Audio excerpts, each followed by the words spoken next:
ඔබ රැඳිලාද ඉන්නවද බලන්න. නොපෙනෙන දෙවියන් වැන්දේ ඇයි ඔබ නිවසේ දෙවියන් අම්මා. මුළු ගෙදරම රකින්න උත්තමාවිය.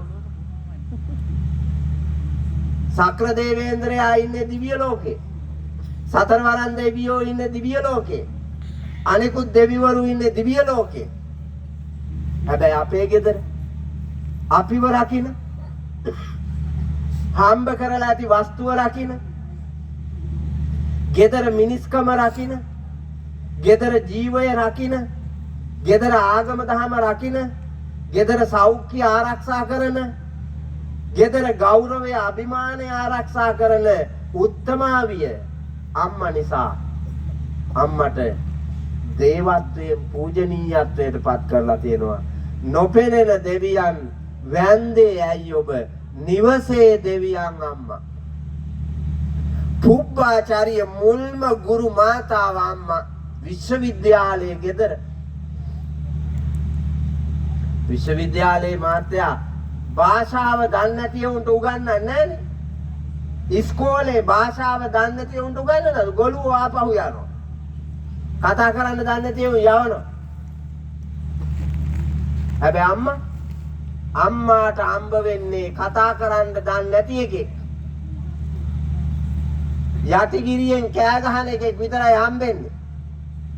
හැබැයි ඒකාට භාෂාව, සංස්කෘතිය, ආගම දහම, ශිෂ්ටාචාරය මේ සියල්ල උගන්වලා සමාජයට එවන්නේ.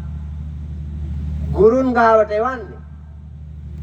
විශ්වවිද්‍යාලයේ එතන.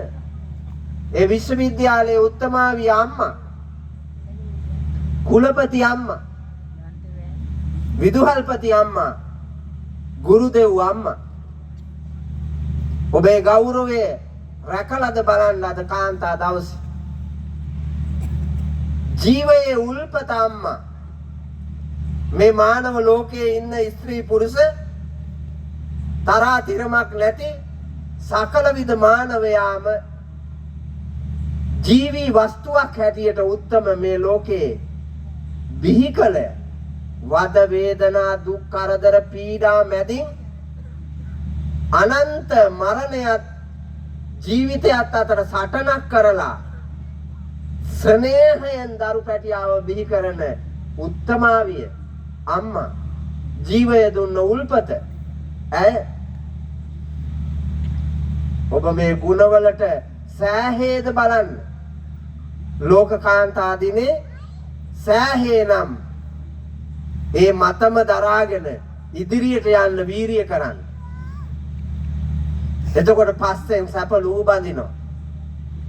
එසේ නොවුනොත් ඔබ මේ යන වල් ගමන් වල, අදූරදර්ශී ගමන් වල ගැහණුකම විනාශ කරගෙන, පවුල පඳුර විනාශ කරගෙන, ආගම දහම ශිෂ්ටාචාරය සංස්කෘතිය විනාශ කරගෙන යන්න යන ගමනේ ඔබ නිරයට, ඔබ දූෂණයට, ඔබ අසාධාරණයට ලක්වන එක වළක්වන්න බෑ.